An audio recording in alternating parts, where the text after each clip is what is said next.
Di ba? O bakit daw magrarally yung INC? In support sa Marcos stand na wag nang i-impeach si Sara Duterte. O di ba?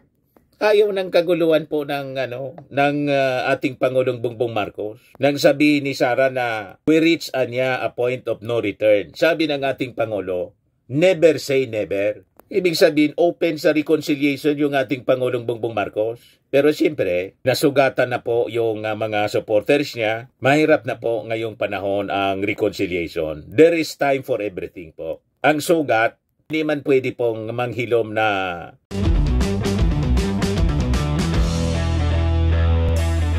ito naman po yung bago naming product na binibenta online.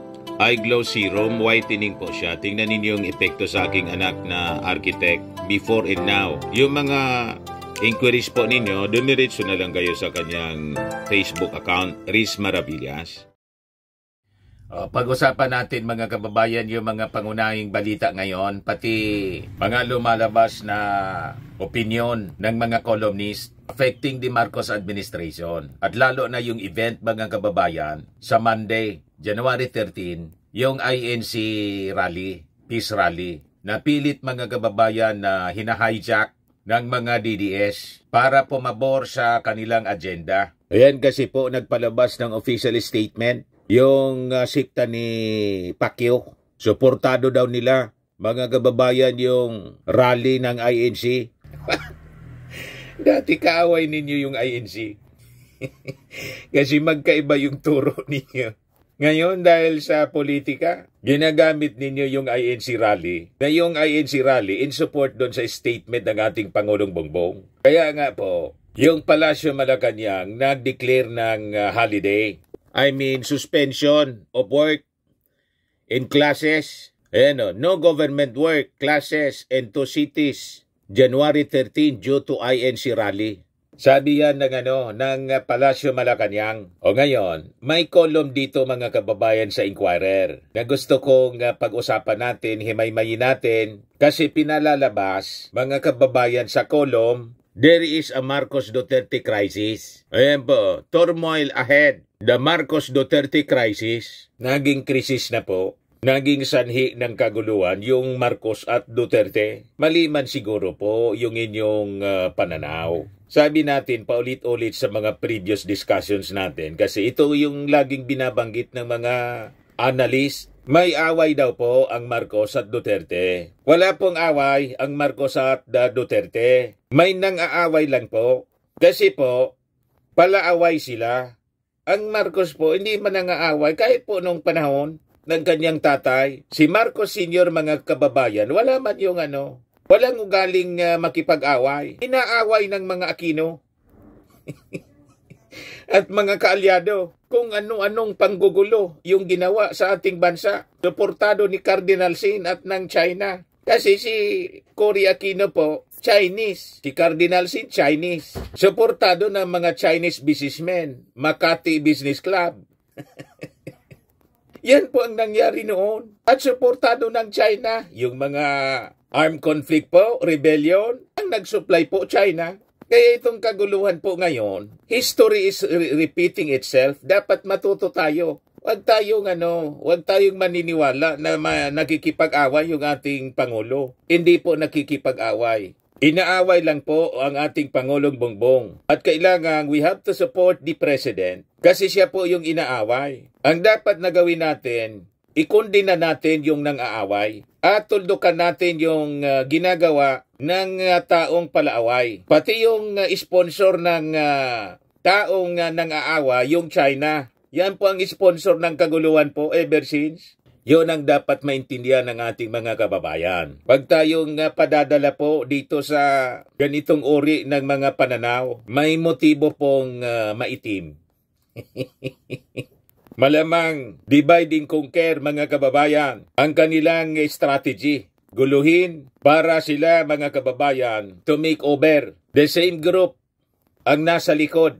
Huwag tayong paguguyo po. But before natin pag-usapan itong mga napaka-importanting issue ng lipunan, click subscribe mo na po dito sa ating YouTube channel and hit the notification bell para lagi po kayong updated sa mga kaganapan dito sa ating bansa. Like and share na rin po ninyo ng ating video. At huwag na rin po ninyo na skip yung ating mga commercial ads para tuloy-tuloy lang ang pag-unlad ng Bagong Pilipinas.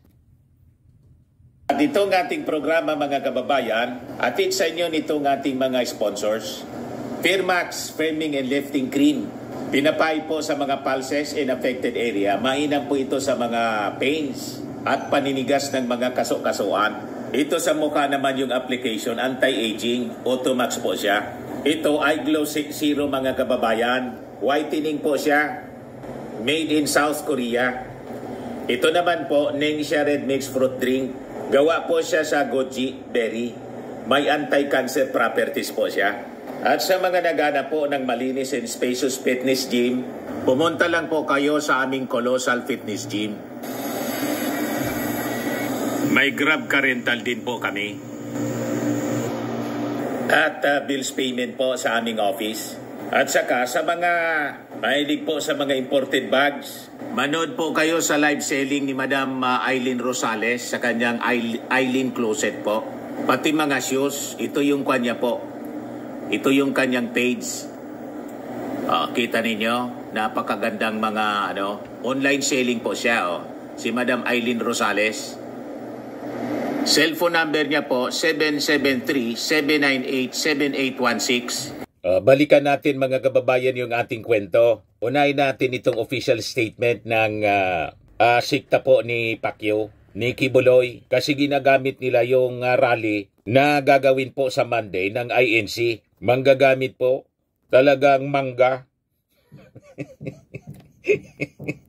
Sila yung nag-a-accuse mga kababayan sa Marcos administration na mangga, pero sila yung totoong mangga.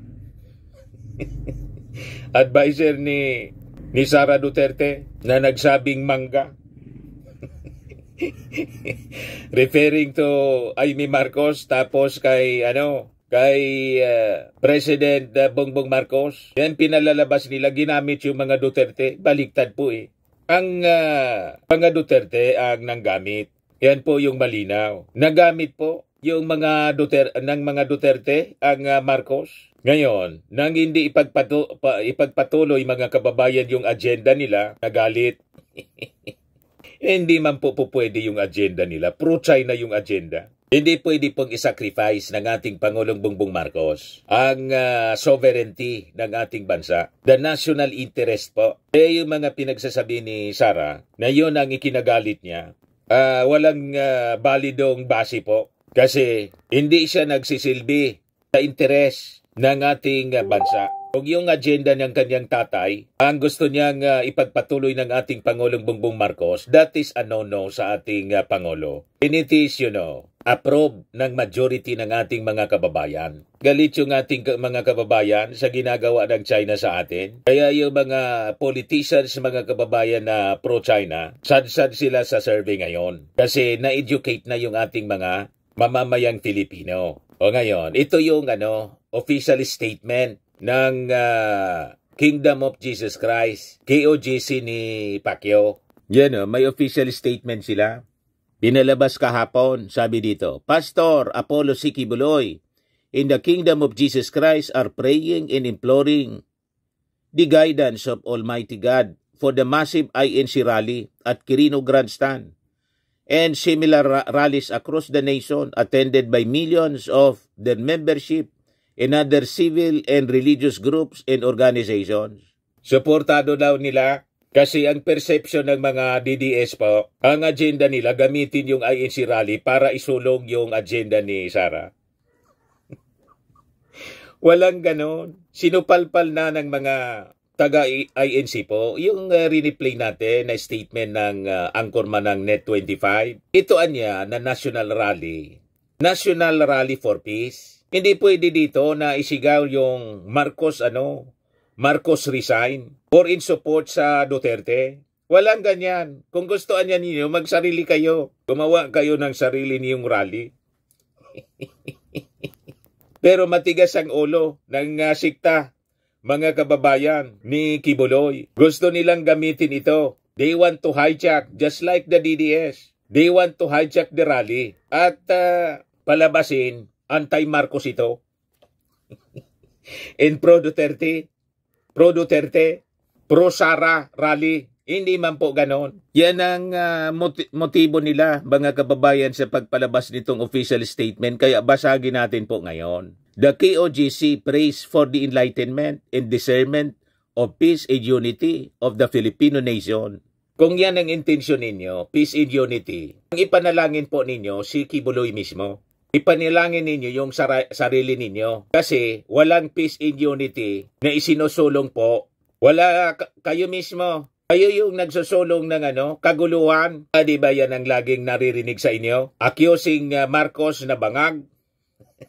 At gusto ninyong iupo na si Sara Duterte. So kayo yung dapat ma-enlighten. Ipanalangin ninyo yung sarili ninyo for enlightenment. Hindi yung gagamitin ninyo yung INC rally na para sa national peace and unity. Pagkatapos, sasabihin ninyo, suportado ninyo. Paano kayong magsasabing suportado na iba man yung agenda ninyo? Ang agenda ninyo, iluklok si Inday, si Sara Duterte, at tanggalin yung ating Pangulo. So, magkakagulo pa ganyan. Kasi may mandato ang ating Pangulo to lead the country until 2028. Pero si Inday, si Sara Duterte, gusto nang umupo. Inappoint na niya yung kanyang sarili as designated survivor. Kung gusto niyang umupo, tumakbo siya sa 2028, hindi ngayon.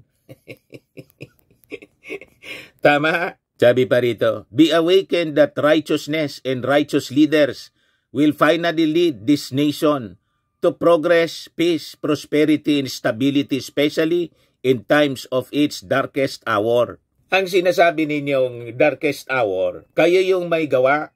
Yung kaguluhan ngayon, political turmoil, kayo yung may gawa. Sino ba yung nagbanta sa ating Pangulong Bongbong Marcos? Kung hindi si Sara, na kaalyado ninyo, sinusuportahan ninyong leader. Sino ba yung nag-imagine sa ulo ng ating Pangulo na tanggalin? Sino ba yung gustong ipahukay at itapon sa West Philippine Sea yung bangkay ng dating Pangulong Marcos Sr. kung hindi si Sara? Sino yung nagpaulan ng pagmumura kung hindi si Sara? Pagkatapos sasabihin ninyo righteousness. Nasaan ang righteousness sa ginawa ni Sara at ginawa po ninyo? Na sumusuporta sa isang leader, sa mag-amang leader na palamura, palaaway. Nasaan ang righteousness doon? At baliktad yung mga pinagsasabi ninyo. Tapos gagamitin ninyo itong rally ng INC. Ang objective po ng rally, National Peace and Unity.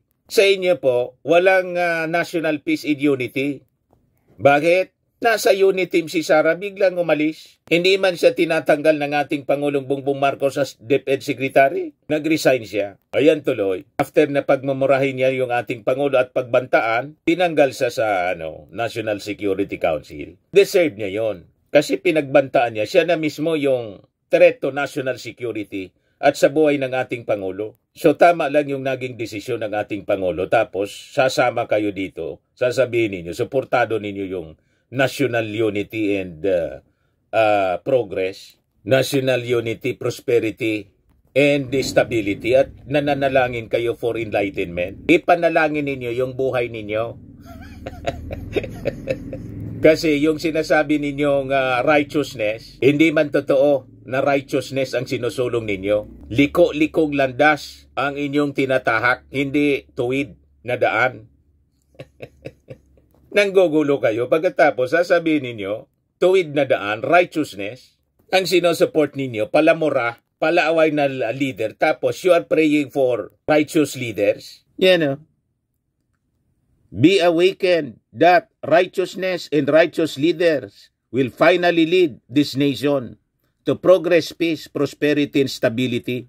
Lahat baliktad po yung pinagsasabi ninyo. Gusto ninyong righteous leaders na sinasabi dito sa official statement. Pero ang sinusupport ninyo, gusto ninyong iupo ang tulad ni Inday na nagbanta sa buhay ng ating Pangulo. Paano naging righteous ang isang tulad ni Sara Duterte at ni Digong? Kaya nga tambak ang kaso nilang kakaharapin po. 3 impeachment case. Tapos may nirecommend na crimes against humanity. Paano naging righteous ang ganyang uri ng leader? You see, huwag kami mga taga-kingdom. O ngayon, with the suspension mga kababayan, pinapakita lang dito ng Palasyo Malacanang. Gusto nilang gusto nilang support ang agenda ng INC. Kasi ito pong agenda ng INC, in support po itong prayer rally, in support doon sa naging stand ng ating Pangulo laban sa impeachment case. Hindi sinusupport po ng ating Pangulo yung final na 3 impeachment cases laban kay Sara Duterte kahit siya pinagbantaan at openly gusto siyang tanggalin sa pagkapangulo. Pero hindi pa rin niya sinusupport ang impeachment case. You see, yan ang leader na enlightened. Yan ang leader na righteous. Tuwid po. Kahit inaaway, hindi nakikipag-away. Kaya, kung ang gusto ninyong ipanalangin, magkaroon tayo ng righteous leader, may righteous leader na po tayo, si PBBM. Pero yung righteous leader, gusto ninyong palitan ng tulad ni Sara at ni Digong, na malabo na righteous ang description sa kanila. Gusto maging presidente ng impyerno?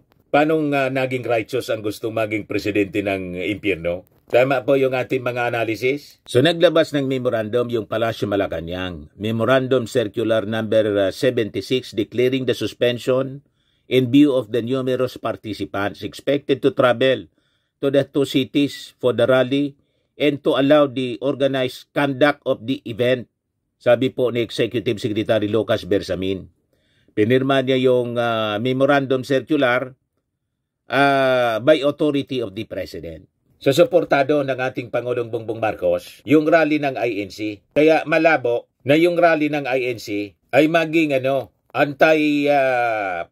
anti-Marcos na gustong palabasin ng mga DDS na ito in support daw kay Sara. Kasi suportado daw nila yung INC rally. Yan ang binalalabas ng mga DDS. Pati ni Atty. Harry Roque. Ang ampanya pa. Lumabasan niya kayo. Sinupalpal ng Sinupalpal ng mga opisyal ng INC. Wala niyang ganon. This is for national unity. Hindi disunity. Ang ikinakampanya niyo is disunity. Pagkatapos, panggugulo ang ginagawa ninyo. National Rally for Peace and Unity ito. Sasama kayo. Gumawaan niya kayong sarili ninyo. Kung ang isisigawan niya ninyo, Marcos resign, hindi niya kayo imbitado rito. Sabi po ng mga INC officials, sa announcement nila mga kababayan, sa INC kasi siging spread nila ng fake news. Ginagamit yung INC rally para mag people power. Yan ang agenda po ng mga DDS. Huwag kami. Hindi papayag po ang INC sa ganyan. Yan sabi dito ng INC. The INC is for peace. We oppose any form of disturbance coming from any side. Sabi po ni Jen Subarjaga, INC anchor ng programa sa Net25. O ngayon, dito tayo mga kababayan sa column published dito po sa Inquirer na ang titulo po, Turmoil Ahead. The Marcos Duterte Crisis, written by columnist Jake J.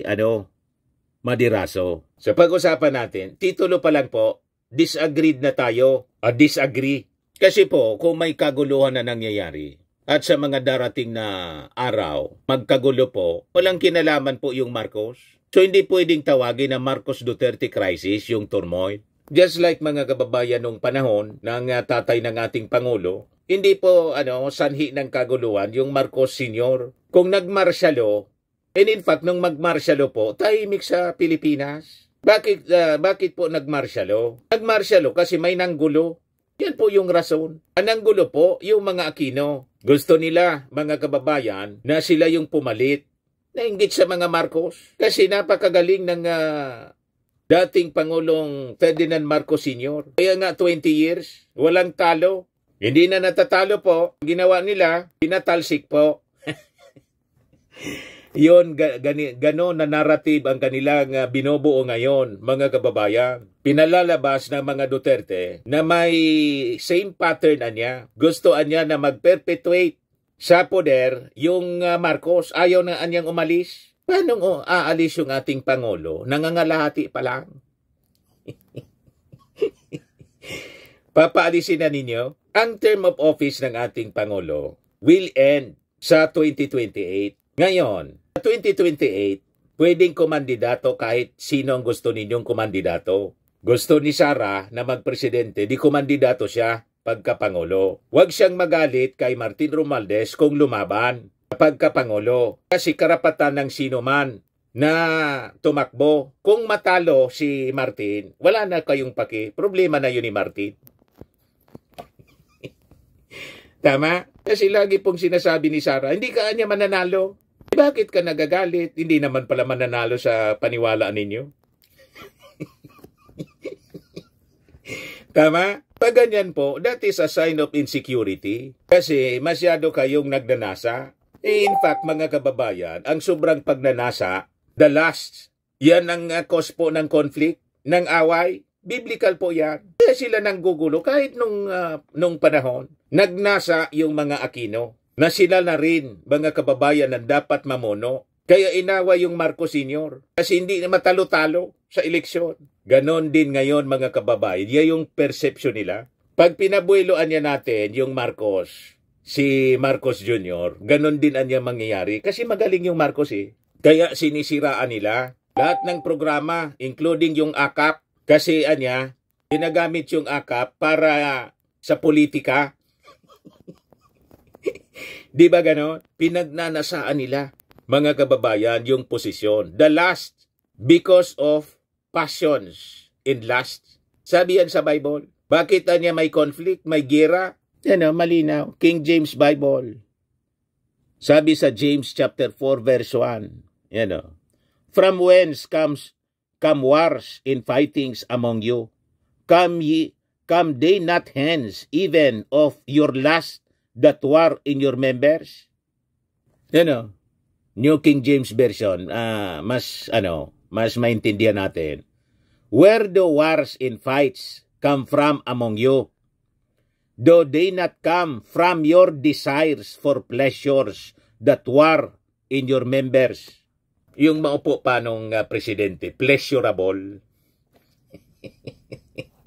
Kaya ayaw na nilang patapusin yung ating Pangulong Bongbong Marcos. Nasarapan, mga kababayan. Nasarapan masyado sila. Ayaw nang patapusin. Kaya inaaway po yung Marcos. Hindi po nangaway ang Marcos. Inaaway po sila. Kaya mali itong kolum po, itama natin. Itong sinasabi po ni Jake Madirasong Turmoil ahead, the Marcos Duterte crisis. Kung baga may crisis po, hindi ang Marcos ang cause, Duterte lang po. Yan ang ibig nating ipaliwanag, mga kababayan. Kasi yung Marcos po, suportado nga ng Marcos po yung INC rally for peace and unity.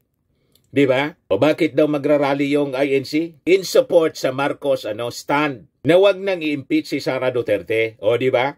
Ayaw ng kaguluhan po ng ating Pangulong Bongbong Marcos. Nang sabihin ni Sara na we reach a point of no return. Sabi ng ating Pangulo, never say never. Ibig sabihin, open sa reconciliation yung ating Pangulong Bongbong Marcos. Pero siyempre, nasugatan na po yung mga supporters niya. Mahirap na po ngayong panahon ang reconciliation. There is time for everything po. Ang sugat, hindi man pwede pong manghilom na maghilom po ng pag may sugat ka ngayon, bukas, hilom na. Hindi po, it will take time. There is a time for healing. In everything, there is a season in time. A time for peace, in a time of war. A time to embrace, in a time to refrain from embracing. May panahon diyan. Ngayon, panahon muna na dumistansya tayo kasi may banta. Pinagbantaan yung ating Pangulo. Kaya tinanggal ng ating Pangulo si Sara sa Kasidigong sa National Security Council. May nanggugulo po eh. Yes, sabi dito sa analysis po ni Jake, a few months before the upcoming May election, the Philippine political landscape is fraught with turmoil, rife with allegations and accusations that paint a harrowing picture of governance under President Ferdinand Bongbong Marcos Jr. and Vice President Sara Duterte. What is becoming increasingly apparent is a dangerous fusion of power dynamics and vicious propaganda that threaten to undermine the very tenets of democracy in our nation. Yung propaganda po, galing man lang po sa sa kampo ng mga Duterte. Yung kampo ng Marcos po, wala mang propaganda. Ang maririnig po ninyo sa kampo ng mga Marcos, halimbawa galing sa akin, supporting the president. Hindi po ito propaganda. This is, mga kababayan, a statement of facts. Kinikwento ko sa inyo kung anong totoo. Tinatama natin yung mali. Kasi hindi man po natin pwedeng paintulutan na salita sila ng salita ng kung ano-anong mga kasinungalingan. Hindi natin sasagutin. We just counter the propaganda. Kasi pag hindi po, mamamayani po ang kanilang kasamaan, ang kanilang kasinungalingan. Kawawa yung publiko. Matutulad po noong nakaraang panahon na nagtagumpay yung mga dilawan sa matinding propaganda po. Siniraan yung mga Marcos. So itong column na to, mali kasi po ang kanilang pananaw. Gusto nating itama kung may kaguluhan po na nangyayari. At there will be turmoil ahead. Walang kinalaman po yung Marcos sa turmoil. Ang turmoil po, hindi po pagagawa ng Marcos. And there is no such thing as Marcos Duterte crisis. Kung may crisis po, ang may gawa po, Duterte lang. Kasi, bakit naman po gagawin ng Marcos na magkakrisis sa kanyang administrasyon?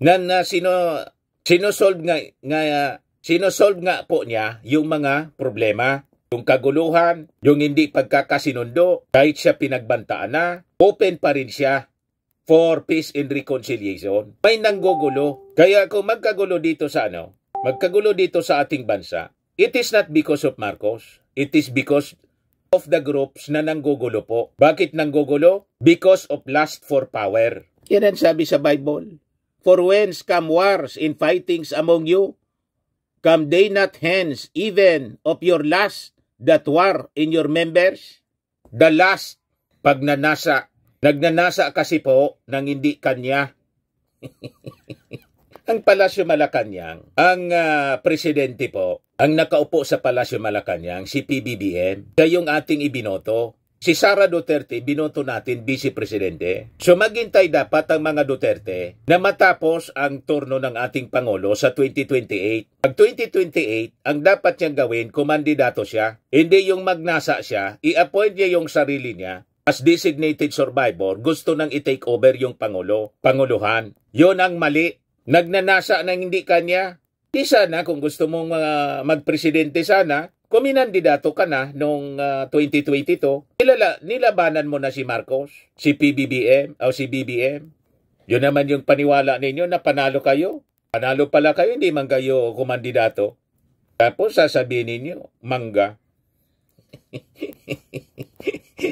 O diba? Yan ang mali po eh. O ngayon, nanggugulo. Tapos sinasabi nitong analyst, may away daw. Walang away. May nangaaway lang. Pero until today, hindi nakikipag-away yung ating Pangulo. Focus lang po siya sa trabaho. So sabi dito sa column, Marcos' leadership is arguably under siege, characterized by a perception of inability to assert authority in direction amidst a cacophony of dissent. Accusations against First Lady Lisa Marcos have surfaced alleging blatant abuse of power in certain government positions. Yan, mga aligasyon man lang po. Wala mang ebidensya. Lahat lang po paninira sa First Lady. Yung mga naninira, yung mga vloggers man lang po ng mga Duterte na dating supporter ng ating Pangulong Bongbong Marcos, hindi na pagbigyan, ito, walang tigil sa paninira. Baseless po yung mga accusations nila. Ano man yung abuse of power, sino ba yung inabuso ng ating Pangulong Bongbong Marcos at ni Lisa Marcos? Wala man silang inabuso. Furthermore, rumors of corruptions within the House of Representatives are swirling, particularly the timely presidential veto of 194 billion projects in the 2025 GAA. Wala man pong corruption. Unang-una, paano magka-corruption sa isang budget na hindi pa man po ginagamit? Di ba? Nagsisimula pa lang ng taon, may corruption na. Ang may corruption po, yung confidential funds na iniimbestiga po. Yun ang may corruption. Consummated na eh. Nagamit na. Pero yung 2025 budget, paano nagka-corruption? Hindi pa man ginagamit. Nagsisimula pa lang yung taon. Naintindihan na ninyo? Kaya mali-mali itong mga sinulat po ni columnist Jake Madiraso ng Inquirer. Walang base po. Haka-haka. Walang korupsyon. Kasi imposible magkakorupsyon sa isang budget na hindi pa ginagamit. Yung AKAP, sabi nila, puno ng korupsyon. Paano nagkakorupsyon ang AKAP for 2025? Di pa naman dinidistribute. Nasa budget pa po. O ngayon, kung may base kayo ng korupsyon, yung AKAP, yung previous na ibinigay, mag-present kayo ng ebidensya. Kasi po, ang nag-distribute, DSWD, hindi man po Congress. Ang Congress po, may power of the purse na mag-allocate ng budget, mag-approve ng budget. Hindi man sila po yung nag-distribute ng AKAP. Pero yung author ng AKAP po, si Martin Romualdez, kasi gusto niya, yung mga kapos ang kita, kumita man ng tama. Ma-subsidize po. At hindi lang ito ginagawa dito sa ating bansa. Other countries, even first world countries like America, Belgium, Switzerland, the Netherlands, Australia, Canada, may AKAP po sila. May subsidy sa kapos ang kita. Ang tawag nila basic universal basic income. Sa Hong Kong mayroon. So paano mali yung AKAP? Ginawa nga sa ibang bansa, pasalamat nga tayo may nakaisip ng AKAP. Hindi kasi mga Duterte yung nakaisip, kaya galit sila. Hindi sila yung bibigyan ng credit, pagbigay ng AKAP sa mga mamamayan, kaya nagagalit sila. Kaya mali itong kwento rito. There were also published accusations against legislators using AKAP in NAICS programs in political campaigns that somehow eroded to a certain extent the people's faith in their representatives. DSWD denied this allegation, citing careful scrutiny and identification of all 5 million AKAP beneficiaries plus millions more individuals in families in NAICS. Na-insecure lang po sila, mga kababayan. Ang Congress po, may oversight power. Sila yung nag-approve ng budget. Gusto nila na makita personal kung tama yung distribution ng DSWD. Pero ngayon po, nagsabi na yung DSWD. Kasi anya, baka magamit sa eleksyon, tama din. Bawal sa mga kandidato na makita sa mga areas kung saan nagdi-distribute ng AKAP. O di ayos na baga. So ano pa ang problema ninyo? So sabi pa rito sa column, these ongoing scandals intertwine ominously with 3 or 4 of impeachment complaints against VP Sara Duterte, accusing her of graft, incompetence, in amassing illegal wealth while in office. O ito po, may base po kasi may investigasyon ng ginawa yung committee at nakita po na ang daming mga recipients po na multo. Kasama sa multo, mga kababayan, si Mary Grace Piatos. Walang birth certificate po. Saka si Kokoy Villamin at Nova Tempora. Marami pang iba, mga fictitious names. Yun po, confirmed, verified po ng Philippine Statistics Authority. Sinertify nila na mga non-existent po. Walang birth certificate. Peke. Pero yung sa AKAP po, it is unfair na sabihin may anomalya. Sabi po ni Bicol Congressman Saldico, ito anyang AKAP, zero corruption. Hindi tulad ng confidential fund.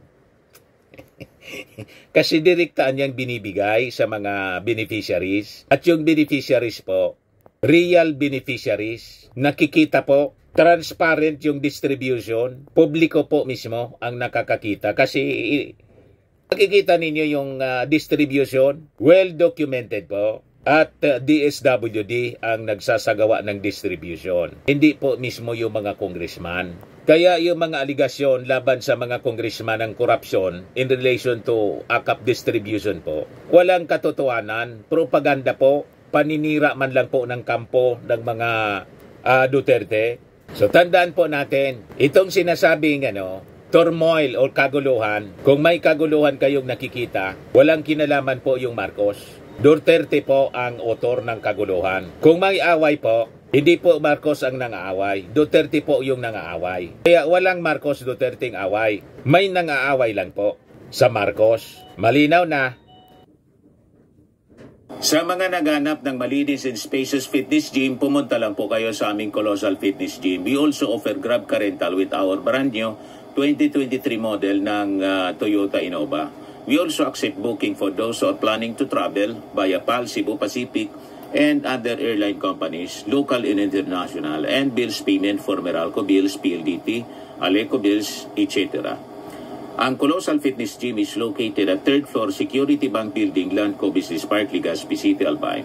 For inquiries, look for Chilon Maravillas. Contact number 0966-802-0949.